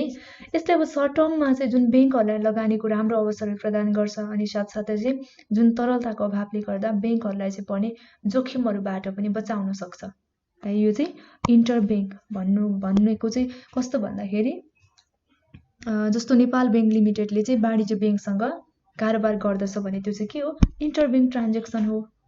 अब यस अन्तर्गत चाहिँ के पर्छन् भन्दा एटिएम भयो, त्यसपछि क्लियरेन्स भयो, चेक ड्राफ्टहरूको भुक्तानी जम्मा गर्ने होइन, जुन चाहिँ क्लियरिङ हाउस आदि कार्यहरू चाहिँ पर्दछ। अब चाहिँ हामी अन्तर शाखा र अन्तर ब्याङ्क कारोबारको बिचमा के फरक छ त भन्ने सम्बन्धमा हेर्छौँ। एउटा अन्तर ब्याङ्क भयो, अर्को भनेको चाहिँ अन्तर शाखा, इन्टर ब्रान्च एन्ड इन्टर ब्याङ्कको जुन ट्रान्जेक्सनहरूको बिचमा फरक के रहेको छ हेर्छौँ। अब सुरुमा चाहिँ हामी अन्तर शाखा कारोबार यो ब्रान्च रहेको छ, अर्को भनेको चाहिँ ब्याङ्क रहेको छ है, इन्टर ब्याङ्क। अब अन्तर शाखातर्फको चाहिँ हेरौँ, एउटै ब्याङ्कको विभिन्न शाखाहरू बिचमा हुने कारोबारलाई चाहिँ के भनिन्छ, अन्तर शाखा कारोबार भनिन्छ। भने अब कुनै दुई फरक ब्याङ्कहरू बिचमा यदि कारोबार हुन्छ भने त्यस्तो कारोबार चाहिँ के हो, अन्तर ब्याङ्क कारोबार हो। अर्को पोइन्टमा फरक के छ भने यसमा चाहिँ सेवा पाउने ग्राहकहरू एउटै आफ्नो ब्याङ्कको एउटै आफ्नो ब्याङ्कको चाहिँ हुन्छ। यसको चाहिँ जुन अन्तर शाखा कारोबारको भने यता अन्तर ब्याङ्क कारोबारको चाहिँ यस अन्तर्गत सेवा उपभोग गर्ने ग्राहकहरू अर्कै ब्याङ्कको हुन्छ है। अनि अर्को भनेको चाहिँ ब्याङ्कको एक शाखामा भएको तरलताको कमीलाई अर्को शाखाले पूरा गर्छ। यसमा चाहिँ अर्को शाखाले पूरा गर्छ भने अब यता अन्तर ब्याङ्कमा चाहिँ एक ब्याङ्कको अल्पकालीन तरलताको आवश्यकता अर्को ब्याङ्कले, शाखामा चाहिँ शाखाले अर्को शाखाले र ब्याङ्कमा चाहिँ अर्को ब्याङ्कले पूरा गर्छ। चौथोमा भनेको चाहिँ यस अन्तर्गत सेवा प्राप्त गर्न ग्राहकले शुल्क तिर्नु पर्दैन भनेको चाहिँ यहाँ ग्राहकले शुल्क तिर्नु पर्दैन अन्तर शाखामा। तर अन्तर ब्याङ्कमा चाहिँ के हुन्छ भन्दाखेरि सेवा उपभोग गर्नको लागि चाहिँ निश्चित एउटा शुल्क अमाउन्ट तिर्नुपर्ने हुन्छ है। 5 नम्बरमा भनेको आफ्ना ग्राहकहरूको सन्तुष्टिमा वृद्धि गर्न सकिन्छ। जुन चाहिँ आफ्ना ग्राहकहरूको सन्तुष्टिमा चाहिँ के गर्न सकिन्छ, वृद्धि गर्न सकिन्छ र ब्याङ्कको ग्राहकहरूको सन्तुष्टिमा वृद्धि गर्छ। यसले चाहिँ ब्याङ्कको ग्राहकहरूको सन्तुष्टिमा वृद्धि गर्छ अन्तर ब्याङ्कले। र हामीले अन्तर शाखा र अन्तर ब्याङ्कको कारोबारको बिचमा के फरक छ भन्ने सम्बन्धमा हेरिसकेका छौँ। अब यसपछि हामी एबिबिएस को बारेमा अब पढ्छौँ। एबिबिएस भनेको चाहिँ एनी ब्रान्च ब्याङ्किङ सर्भिस रहेको छ है। अब यसमा चाहिँ हामीले कसरी बुझ्नु पर्यो भन्दा कुनै पनि ग्राहकहरूले आफ्नो खातामा रहेको रकमहरू झिक्न अथवा राख्नका लागि अन्य ब्याङ्किङ सेवाहरू चाहिँ उक्त ब्याङ्कको जुनसुकै शाखाहरू अथवा ब्रान्चहरूबाट चाहिँ प्राप्त गर्न सकिने जुन सुविधा हुन्छ त्यसलाई चाहिँ एबिबिएस भनिन्छ। र हामीले अर्को शब्दमा चाहिँ एबिबिएस भन्नाले चाहिँ कसरी पनि बुझ्न सक्छौँ भने कुनै पनि ब्याङ्कको एउटा शाखामा है खाता खोलेर चाहिँ ब्याङ्किङ कारोबारहरू जुन गरेको व्यक्तिले सोही ब्याङ्कको देशभर अथवा नेपालभरको कुनै पनि शाखा अथवा उपशाखाहरूबाट चाहिँ ब्याङ्किङ ट्रान्जेक्सनहरू गर्न मिल्ने पद्धति चाहिँ के हो त भन्दा एबिबिएस हो भनेको एनी ब्रान्च ब्याङ्किङ सर्भिस हो। यस प्रणाली अन्तर्गत चाहिँ जुन खातावाला व्यक्तिले सम्बन्धित ब्याङ्कको जुनसुकै शाखामा गएर चाहिँ रकमहरू जम्मा गर्न अथवा झिक्न सक्ने व्यवस्था गरिएको हुन्छ है। र ब्याङ्कहरूले चाहिँ यो हालको दिनमा चाहिँ प्रयोग गर्ने अत्याधुनिक सूचना प्रविधिको विकासले गर्दा यस्तो सेवा सुविधाहरू प्रदान गर्न चाहिँ सम्भव भएको छ। र केन्द्रीकृत एउटा डाटा प्रणालीसँग चाहिँ ब्याङ्कको सम्पूर्ण शाखाहरू आबद्ध रहेको हुन्छ।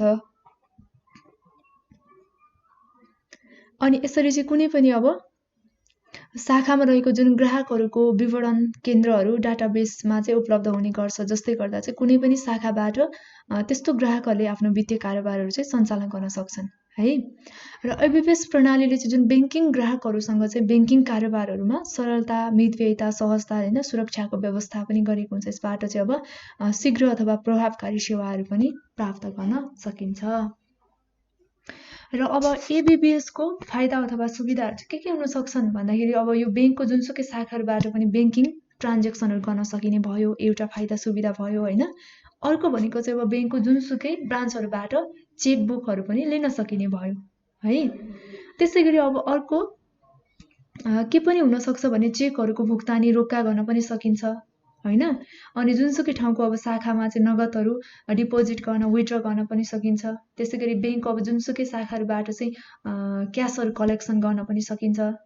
त्यसैगरी अब बैंक विवरणहरू जुनसुकै ब्रान्चहरूबाट पनि प्राप्त गर्न सकिन्छ। एटीएमहरू जुनसुकै ब्रान्चहरूबाट पनि प्राप्त गर्न सकिन्छ। यो चाहिँ के हो त एबीबीएस को फाइदा अथवा सुविधाहरू हो, यो चाहिँ ग्राहकको लागि है। अब यति भएपछि एबीबीएस पनि हामीले बुझिसकेका छौं। अब चाहिँ हामी चेक क्लियरेन्सको बारेमा पढ्नेछौं। यो चाहिँ के हो त भनेर हेर्नेछौं। अब चेकका विभिन्न पक्षहरू पनि छ, हामी क्रमशः हेर्नेछौं यसलाई चाहिँ। अब सुरुमा हामी चेक क्लियरेन्सको बारेमा हेरौं है, पढौं। यो भनेको चाहिँ के हो भन्ने सम्बन्ध भयो। सामान्यतया अब निक्षेपकर्ताले चाहिँ स्वयं अथवा तोकेको व्यक्तिलाई चाहिँ निश्चित रकमहरू भुक्तानी दिनु भनेर जुन सम्बन्धित बैंकलाई दिएको आदेश पत्र चाहिँ के हो त चेक हो हैन। अब चेक चाहिँ एक लिखित के हो त पत्र पनि हो, जसमा चाहिँ के हुन्छ खातावालाको सिग्नेचर हुन्छ अनि रकम भुक्तान पाउनेलाई दिएको हैन। जो मान्छेले चाहिँ हामीले चेक दिँदैछौँ पाउनेको नाम थर रकम मितिहरू हैन, खाता नम्बर अनिवार्य रूपले चाहिँ उल्लेख गर्नुपर्छ। अब चेकमा प्राय जसो चाहिँ बैंकद्वारा छापिएको विशेष प्रकारको पाना हो यो चेक चाहिँ, जसमा चाहिँ अब चेकको नम्बर अथवा ग्राहकले दस्तखत गर्नुपर्ने स्थान, चेकको भुक्तानी पाउने व्यक्तिको नाम लेख्ने ठाउँ अथवा भुक्तानी दिनुपर्ने अमाउन्ट हैन अङ्कमा र अक्षरमा लेख्ने ठाउँ पनि राखिएको हुन्छ। अनि चेकमा चाहिँ अब विशेष गरी चेक लेख्नेवाला वा खातावाला ड्रयर है आदेश दिने बैंक भनेको चाहिँ ड्रई भयो। र बैंकको जुन भुक्तान पाउने व्यक्ति पेयी गरी 3 पक्षहरू हुन्छ है। चेकको पक्षहरू चाहिँ विशेष गरी 3 पक्षहरू हुन्छ। खातावाला जारीकर्ता भइहाल्यो यो, अर्को भनेको आदेश प्राप्तकर्ता, त्यसैगरी के हुन्छ भुक्तानी प्राप्तकर्ता हुन्छ। र नेपाल राष्ट्र बैंक 2058 को दफा 2 मा भनेको चाहिँ यो 2058 को दफा 2 कुन भन्दाखेरि एनआरबी एक्ट है। एनआरबी एक्ट 2058 को दफा 2 मा चाहिँ चेक भन्नाले कसरी बुझ्नुपर्छ भन्दाखेरि माग्न साथ भुक्तानी दिनु भनेर कुनै पनि बैंक उपर खिचिएको विनिमय पत्र चाहिँ बुझ्नुपर्छ अथवा सम्झनुपर्छ। अब खातावाला अथवा जारीकर्ता ड्रयर अर मेकर भनेको चाहिँ कस्तो हो भन्दाखेरि यदि बैंकलाई चेकमा उल्लेख गरिएको रकमहरू भुक्तानी गरिदिनु भनेर चाहिँ आदेश दिने व्यक्ति अथवा पक्ष चाहिँ के हो खातावाला, अर्थात् ड्रयर भनेको चाहिँ खाताको धनी हो हैन। जस्तै चाहिँ आफ्नो खाताबाट पैसा झिक्नको लागि के गर्छ चेक जारी गर्छ। अब अर्को भनेको चाहिँ आदेश प्राप्तकर्ता ड्रयर छ। अब जुन खातावालाले जुन पक्षको नाममा चाहिँ आदेशहरू जारी गर्छ त्यसलाई चाहिँ आदेश प्राप्तकर्ता भनिन्छ है। अब यस प्रकारका आदेश बैंकलाई दिन्छ, तसर्थ यो चाहिँ के हो त ड्रयर भनेको चाहिँ जुन खातावालाको खाता भएको बैंक हो है। त्यसपछि भुक्तानी प्राप्तकर्ता छ, पेयी छ। अब चेकमा उल्लेख गरेको रकम बैंकले जुन व्यक्ति अथवा जुन पक्षलाई चाहिँ भुक्तानी गर्छ त्यसलाई चाहिँ के भनिन्छ भुक्तानीकर्ता भनिन्छ है। र खातावाला अथवा जारीकर्ता आफैले चाहिँ भुक्तानी प्राप्तकर्ता भनेर पनि हुन सक्छ। यो चाहिँ चेकको पक्षहरू भयो। 3 पक्षहरूको बारेमा हामीले पढिसकेका छौं है।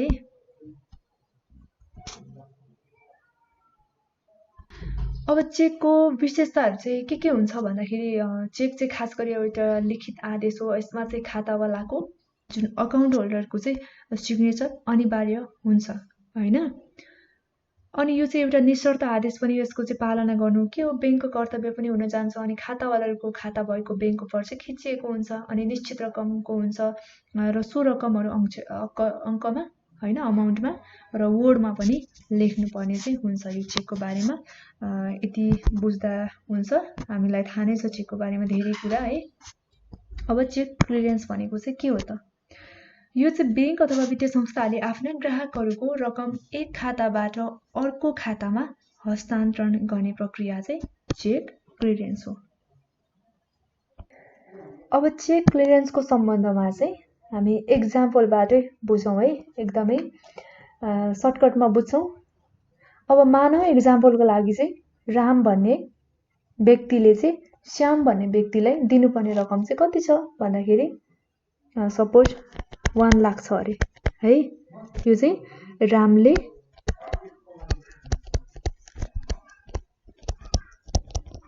श्यामलाई दिनुपर्ने रकम है। रामले कसलाई? श्यामले दिनुपर्ने रकम चाहिँ 1 लाख छ। अब रामको अकाउन्ट चाहिँ कुन बैंकमा छ भन्दाखेरि बैंक अफ काठमाडौँमा छ। त्यसैले उसले अब रामले चाहिँ बैंक अफ काठमाडौँको 1 लाखको चेक काटेर श्यामलाई दिन्छ। अब श्यामको चाहिँ अकाउन्ट कहाँ छ त, कुन बैंकमा छ भन्दाखेरि यो कृषि विकास बैंकमा छ, एडीबीएलमा छ है। अब रामले बैंक अफ काठमाडौँको 1 लाखको चेक काटेर दियो, श्यामले के गर्यो? आफ्नो खाता भएको अथवा रहेको एडीबीएल यानि कि कृषि विकास बैंकमा लगेर त्यो 1 लाखको बैंक अफ काठमाडौँको चेक चाहिँ लगेर डिपोजिट गर्छ है। अब यहाँ कस्टमर ग्राहक भनेको चाहिँ यो कस्टमरले के गर्छ? बैंक अफ काठमाडौँको चेक, यो कस्टमरबाट आएको छ। बैंक अफ काठमाडौँको चेक चाहिँ केमा आएको छ? एडीबीएलमा आएको छ। बीओके को एडीबीएलको चेक आएको छ है। यो चाहिँ बैंक अफ काठमाडौँको चेक चाहिँ एडीबीएलमा आएको छ। अब 2 नम्बरमा के गर्छ? एडीबीएल भनेको चाहिँ एग्रिकल्चर डेभलपमेन्ट बैंक लिमिटेड।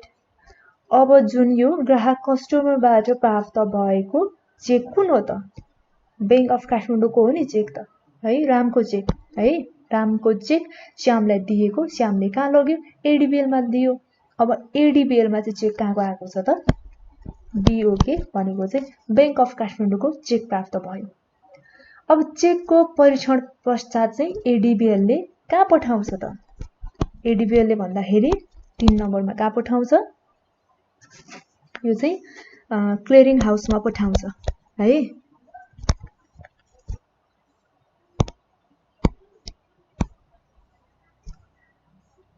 अब यो एडीबीएलबाट चाहिँ बीओके को चेक चाहिँ क्लियरिङ हाउसमा पठाउँछ है। यो चाहिँ कृषि विकास बैंकबाट चेक सम्बन्धी सूचनाहरू प्राप्त गर्यो क्लियरिङ हाउसमा। अब चेकको परीक्षण हुन्छ यहाँ हैन। त्यसपछि चाहिँ अब चेकको बारेमा के गर्छ त भन्दाखेरि बैंक अफ काठमाडौँलाई जानकारी गराउँछ क्लियरिङ हाउसले है।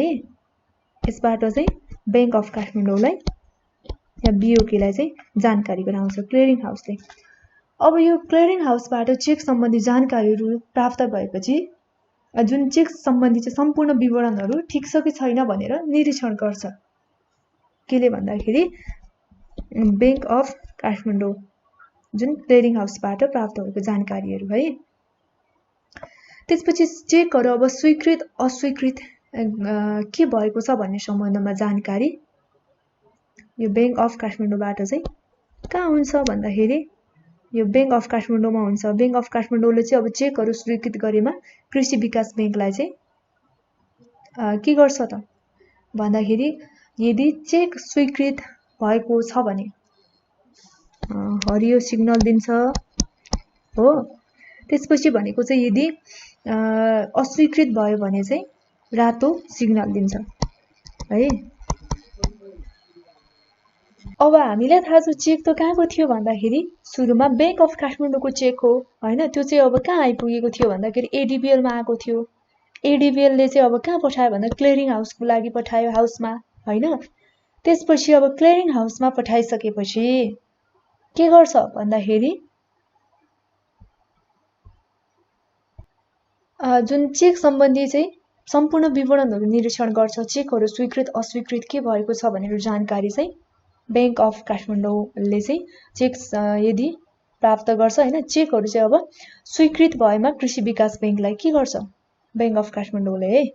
चेकहरू स्वीकृत भएमा चाहिँ यो एडीबीएललाई हरियो सिग्नल दिन्छ स्वीकृत भएमा, र अस्वीकृत भएमा चाहिँ के गर्छ रातो सिग्नल दिन्छ।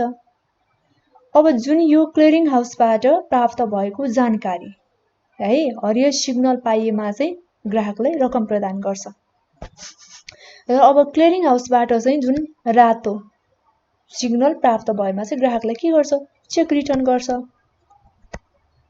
चेक चाहिँ रिटर्न गर्छ हैन हरियो भएमा चाहिँ कारोबार सम्पन्न गर्छ रातो सिग्नल प्राप्त भएमा चाहिँ के गर्छ चेक रिटर्न गर्छ है अब जुन आफ्नो खातामा चाहिँ रकम जम्मा गर्छ यो हरियो सिग्नल प्राप्त भयो भने अब रातो सिग्नल प्राप्त भयो भने चेक अस्वीकृत भएको त्यसैले गर्दा चाहिँ चेक रिटर्न गर्छ वास्तवमा हामीले बुझ्नुपर्ने जुन यही प्रोसेसलाई चाहिँ चेक क्लियरेन्स भनिन्छ सुरुमा बिओकेको चेक प्राप्त भयो त्यहाँबाट चाहिँ अर्को व्यक्तिको चाहिँ कहाँ थियो त खाता एडीबीएल मा थियो एडीबीएल मा ल्याएर डिपोजिट गर्यो बिओकेको चेक हैन अनि एडीबीएल ले त्यो बिओकेको चेकलाई कहाँ पठाइदियो त भन्दाखेरि क्लियरिङ हाउसमा पठाइदियो क्लियरिङ हाउसमा पठाइसकेपछि त्यो चेक सम्बन्धी सम्पूर्ण विवरणहरू निरीक्षण गरियो हैन त्यसपछि चेकहरू स्वीकृत अस्वीकृत के भएको भनेर चाहिँ जानकारी प्राप्त गर्यो बैंक अफ काठमाडौँले अनि अब चेकहरू अस्वीकृत गरेमा चाहिँ कृषि विकास बैंकलाई रातो सिग्नल दियो हैन अनि स्वीकृत भएमा चाहिँ हरियो सिग्नल दियो अब यसरी यस्तो सिग्नलहरू पाइसकेपछि जुन क्लियरिङ हाउसबाट चाहिँ हरियो सिग्नलहरू पाएमा चाहिँ ग्राहकहरूलाई रकम प्रदान गर्ने भयो र जुन क्लियरिङ हाउसबाट चाहिँ रातो सिग्नल प्राप्त भएमा चाहिँ जुन ग्राहकको बिओकेको चेक चाहिँ के हो त भन्दाखेरि रिटर्न भयो हैन यति बुझ्नुपर्छ हामीले चेक क्लियरेन्समा सायद मलाई लाग्छ बुझ्नु भयो होला र यति बुझिसकेपछि चाहिँ अब नेपालमा चाहिँ जुन चेक क्लियरेन्सको कार्य चाहिँ नेपाल क्लियरिङ हाउस लिमिटेड भनेको चाहिँ यो एनसीएचएल भनेको चाहिँ नेपाल क्लियरिङ हाउस लिमिटेडले गर्ने गर्दछ है एनसीएचएल भन्छ यसलाई चाहिँ र यसका लागि चाहिँ के गर्नुपर्छ यस्तो कार्य गर्नको लागि भने चाहिँ बैंक अथवा वित्तीय संस्थाहरूले चाहिँ यो एनसीएचएल भनेको चाहिँ नेपाल क्लियरिङ हाउसको चाहिँ मेम्बर बन्नुपर्छ है यो चेक क्लियरेन्सको कार्य गर्नको लागि चाहिँ र नेपाल राष्ट्र बैंकले चाहिँ अब चेक भुक्तानी आदेश अन्तर्बैंक भुक्तानी अथवा बैंकले तोकेको जुन मुद्रामा भार गरेको सुरक्षण हैन कारोबार अथवा अन्य कुनै पनि भुक्तानी उपकरणको जुन क्लियरिङ अथवा सेटलमेन्टको व्यवस्थाहरू नियमन गर्ने निरीक्षण अथवा सुरक्षण गर्ने सम्बन्धी कार्य चाहिँ गर्दछ यो चाहिँ के भयो भन्दाखेरि चेक क्लियरेन्सको सम्बन्धमा भयो अब चेक क्लियरेन्स पछि चाहिँ हामी बैंक ड्राफ्टको बारेमा पढ्ने छौं बैंक ड्राफ्ट भनेको चाहिँ के हो भन्दाखेरि जुन एउटा बैंकले आफ्नो अर्को शाखा अथवा अन्य बैंकबाट चाहिँ भुक्तानी पाउने गरेर खिचिएको एउटा चेक हो बैंक ड्राफ्ट भनेको है अब हामीले ड्राफ्ट भनेको चाहिँ रुपैयाँ पैसा स्थानान्तरण गर्ने एक प्रकारको माध्यम अथवा भुक्तानीको साधन हो भनेर पनि बुझ्छौं है यसमा चाहिँ एक ठाउँको कुनै एक बैंकमा चाहिँ रुपैयाँहरु पैसाहरु चाहिँ जम्मा गरेर आफूले चाहेको कुनै पनि स्थानको लागि अथवा कुनै पनि स्थानको बैंकहरुबाट चाहिँ हामी रकम प्राप्त गर्न सक्छौं यो चाहिँ के हो त ड्राफ्टको सम्बन्धमा हैन र अब हामी यहाँ चेक र ड्राफ्ट बीचमा के फरक रहेको छ भन्ने सम्बन्धमा हेर्छौं है हामीले चेक पनि पढिसक्यौं अनि ड्राफ्टको बारेमा अनि सामान्यतया थाहा पाइसकेका छौं अब यसको डिफरेन्सहरुबाट चाहिँ अझ क्लियर हुन्छौं के रहेको छ त यसको फरकहरु चेक र ड्राफ्ट बीचमा हामी सुरुमा चेक हेर्छौं अनि त्यसपछि ड्राफ्टलाई हेर्ने छौं है अब पहिलो नम्बरको डिफरेन्सहरु के रहेको छ चेक भन्नाले चाहिँ अब माग्न साथ भुक्तानी दिनु भने कुनै बैंक उपर खिचिएको विनिमय पत्र हो चेक भनेको जुन चाहिँ माग्न साथ भुक्तानीहरु दिनु भनेर चाहिँ बैंक उपर खिचिएको विनिमय पत्र है चेक भनेको अब ड्राफ्ट भनेको अथवा बैंक ड्राफ्ट चाहिँ के हो त भन्दाखेरि कुनै बैंकले आफ्नो एक कार्यालयबाट अर्को कार्यालय उपर चाहिँ कुनै खास व्यक्तिले अथवा निजले अराएको माग्न साथ भुक्तानी दिन पाउने गरी खिचिएको एउटा विनिमय पत्र हो बैंक ड्राफ्ट भनेको अब अर्को भनेको चाहिँ यो चेकमा चाहिँ तीन पक्षहरु हुन्छ एउटा ड्रयर भयो त्यसपछि ड्रई भयो अनि पेई है अनि यो बैंक ड्राफ्टमा चाहिँ चारवटा पक्षहरु हुन्छ के हुन्छ सेन्डर पे ड्रयर बैंक हैन त्यसपछि ड्रई बैंक हुन्छ अनि अर्को भनेको चाहिँ चेकको चाहिँ के हुन्छ चेकलाई चाहिँ वाहक चेक आदेश चेक अनि रेखांकित चेकमा विभाजन गरिन्छ भने ड्राफ्टलाई चाहिँ क्षेत्रगत आधारमा भुक्तानी पाउने आधारमा र स्थानको आधारमा जारी गरिने मुद्राको आधारमा गरेर वर्गीकरण गर्न सकिन्छ भने चेकलाई चाहिँ चेकबाट चाहिँ अब भुक्तानी दिँदा बैंकले कुनै सेवा शुल्कहरु लिँदैन है तर ड्राफ्ट बनाए बापत के लिन्छ? ब्याङ्कले सेवा शुल्क लिन्छ। यो चाहिँ भयो हाम्रो चेक र ब्याङ्क ड्राफ्टको सम्बन्धमा डिफ्रेन्सहरू के रहेको छ भन्ने सम्बन्धमा यहाँबाट पनि चेक र ड्राफ्टको बारेमा चाहिँ अझ स्पष्ट हुन्छौँ है, यो डिफ्रेन्सहरूबाट पनि। अब यो डिफ्रेन्सहरू हेरिसकेपछि अब हामी अर्को हेर्नेछौँ, विप्रेषण यानि कि रेमिटान्स भनेको चाहिँ के हो त? यस अन्तर्गत एउटा अन्तर्राष्ट्रिय रेमिटान्स हुन्छ, इन्टरनेसनल रेमिटान्स होइन, अर्को भनेको चाहिँ आन्तरिक स्वदेशी विप्रेषण रेमिटान्स हुन्छ। अब यो चाहिँ कस्तो हुन्छ भनेर हेरौँ हामी। यो विप्रेषण भन्नाले चाहिँ अब कुनै पनि व्यक्तिको नाममा सञ्चार माध्यमबाट होइन रुपैयाँ पैसा अथवा यस्तै अरू मालसामानहरू पठाउने काम, अथवा टाढाका लागि चाहिँ वस्तुहरू रुपैयाँहरू पठाउने काम भनेर चाहिँ बुझ्छौँ है विप्रेषण भन्नाले। अब अन्तर्राष्ट्रिय विप्रेषण यानि कि इन्टरनेसनल रेमिटान्स भनेको चाहिँ के हो भन्ने सम्बन्धमा हेरौँ। यो अन्तर्राष्ट्रिय विप्रेषणमा है अब भिन्न देशमा चाहिँ जुन अवस्थित ब्याङ्क अथवा वित्तीय संस्थाहरू बीचमा हुने जुन रकमान्तर हुन्छ त्यसलाई चाहिँ अन्तर्राष्ट्रिय विप्रेषण भनेर भनिन्छ। यस्तो कारोबारहरू चाहिँ पूर्णतया विदेशी मुद्रामा हुन्छ है। अन्तर्राष्ट्रिय भन्ने बित्तिकै यो चाहिँ पूर्णतया विदेशी मुद्रामा हुन्छ। यसको माध्यमबाट चाहिँ विदेशी मुद्राहरू आर्जन गर्ने अवसर पनि प्राप्त हुन्छ। अब अर्को भनेको चाहिँ आन्तरिक स्वदेशी विप्रेषण छ। अब यो चाहिँ देशको सिमानाभित्र एक स्थानबाट अर्को स्थानमा ब्याङ्क तथा वित्तीय संस्थाहरू बीचमा हुने रकमान्तरलाई चाहिँ स्वदेशी विप्रेषण भनेर हामी भन्छौँ है। अब यसमा चाहिँ सूचना तथा प्रविधिहरूको प्रयोग गरेर चाहिँ ब्याङ्कहरूको आफ्नै वित्तीय उपकरणहरूको रूपमा रेमिटान्स सुविधाहरू चाहिँ प्रदान गर्ने होइन, कमिसनका लागि ब्याङ्कहरूले रकमान्तर गर्ने काम पनि गर्दछ। अब यसमा चाहिँ any branch banking service, ABBS, draft होइन, फ्याक्स, मेल ट्रान्सफर, टेलिग्राफिक ट्रान्सफरका जुन माध्यमहरूद्वारा चाहिँ स्वदेशी विप्रेषणको कारोबारहरू चाहिँ सञ्चालन गर्ने गरिन्छ। अब यो विप्रेषण कारोबारहरूबाट चाहिँ ब्याङ्क तथा वित्तीय संस्थाहरूलाई चाहिँ के फाइदा हुन्छ भन्दाखेरि जुन ब्याङ्कहरूको आय प्रवर्धनमा महत्त्वपूर्ण योगदान पुग्छ होइन। त्यसपछि निक्षेपहरू सङ्कलनको एक बलियो आधार पनि खडा हुन्छ। अनि अन्तर्राष्ट्रिय बजारहरूमा जुन ब्याङ्कको ट्रेड नेमहरू स्थापना गर्नमा सहयोग पुर्याउँछ। त्यसैगरी अन्तर्राष्ट्रिय ब्याङ्किङमा चाहिँ ब्याङ्कका जुन कर्मचारीहरूको प्रवेश पनि हुन जान्छ है। अनि त्यति मात्र नभइकन अन्तर्राष्ट्रिय ब्याङ्किङ सिप अथवा अनुभवहरूको सङ्कलन प्रचुर सम्भावना रहन्छ। अनि ग्राहकमुखी सेवा प्रभावमा पनि वृद्धि हुनका साथसाथै ग्राहकलाई सन्तुष्टि पार्नमा पनि यसले सहयोग पुर्याउँछ। अनि विदेशमा चाहिँ ब्याङ्कका जुन शाखा कार्यालयहरू खोल्ने आधारहरू पनि खडा हुन्छ। यो चाहिँ विप्रेषण कारोबारबाट चाहिँ ब्याङ्क तथा वित्तीय संस्थाहरूलाई हुने फाइदाहरू है। अब यसपछि चाहिँ हामी फरेन एक्सचेन्ज हेर्नेछौँ। फरेन एक्सचेन्ज भनेको चाहिँ के हो अथवा विदेशी विनिमय भनेको चाहिँ के हो भन्ने सम्बन्धमा हेरौँ है। अब यो फरेन एक्सचेन्ज अन्तर्गत चाहिँ जुन एउटा देशको एक इकाइ मुद्रा खरिद गर्न जुन अर्को देशको आवश्यक पर्ने मुद्राको इकाइ चाहिँ विनिमय दर हो है। र हामीले दुई देशका मुद्राहरू साटफेर गर्दा लागू हुने अनुपात नै के हो त भन्दा विनिमय दर हो। र विदेशी मुद्राको माग र जुन आपूर्तिमा आउने परिवर्तनले चाहिँ विनिमय दरमा पनि परिवर्तन आउँछ भने अर्कोतिर चाहिँ विदेशी मुद्राको जुन विनिमयमा आउने परिवर्तनले चाहिँ देशको आर्थिक अवस्थामा समेत असर पर्ने हुन्छ।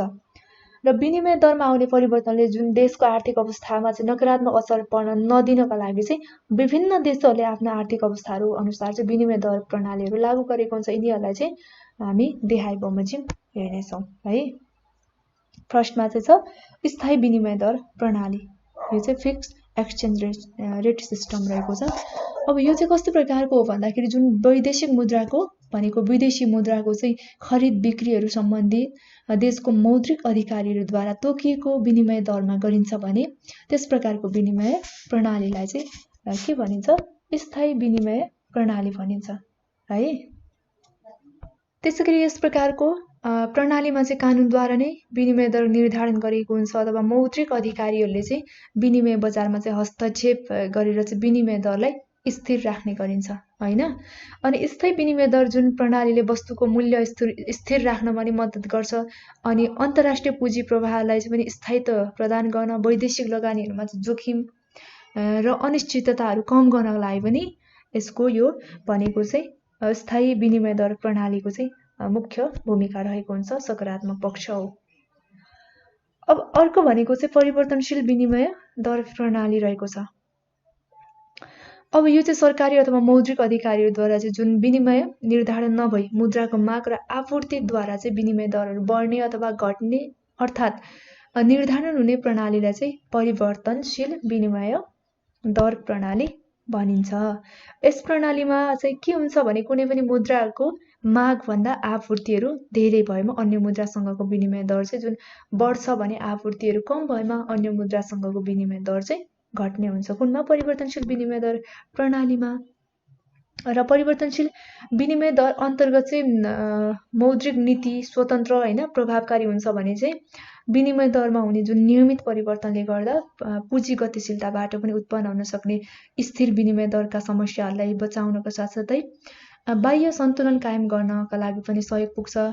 अनि यस प्रकारको विनिमय प्रणाली अन्तर्गत चाहिँ प्रशस्त मात्रामा वैदेशिक मुद्राहरूको सञ्चित राख्नुपर्ने पनि आवश्यक हुँदैन। अब अर्को भनेको चाहिँ आबद्ध विनिमय दर प्रणाली रहेको छ।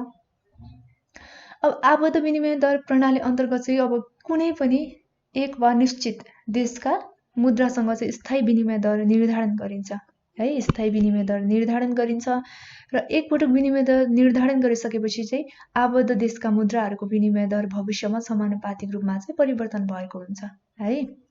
अब यदि विनिमय दरहरू अस्थिर छ, चलायमान छ भने चाहिँ यस्तै व्यवसायमा जुन व्यापारमा चाहिँ विनिमय दर जोखिम पैदा गर्छ। यस्तै के हुन्छ, कुनै देशसँग धेरै व्यापारिक कारोबारहरू भएमा अथवा वस्तुहरू आयात निर्यात गर्नका लागि चाहिँ मुख्य देश भएमा अथवा परम्परादेखि नै निकट आर्थिक सामाजिक सम्बन्धहरू भएमा चाहिँ त्यस्ता देशहरू बीचमा चाहिँ आबद्ध विनिमय प्रणाली लागू गरिन्छ है। र नेपालको सन्दर्भमा चाहिँ दुई किसिमको विनिमय दर प्रणालीको चाहिँ अवलम्बन गरिएको छ। नेपालको भारतीय मुद्रासँगको निश्चित दरमा चाहिँ आबद्ध गरिएको छ भने बाँकी चाहिँ देशहरूसँग जुन परिवर्तनशील विनिमय दर प्रणाली अनुसार चाहिँ विनिमय दरहरू निर्धारण गरिएको हुन्छ। र विदेशी जुन परिवर्तित मुद्राहरूलाई चाहिँ खुल्ला बजार अनि विनिमय दरको आधारमा अनि खरिद बिक्री पनि गरिन्छ।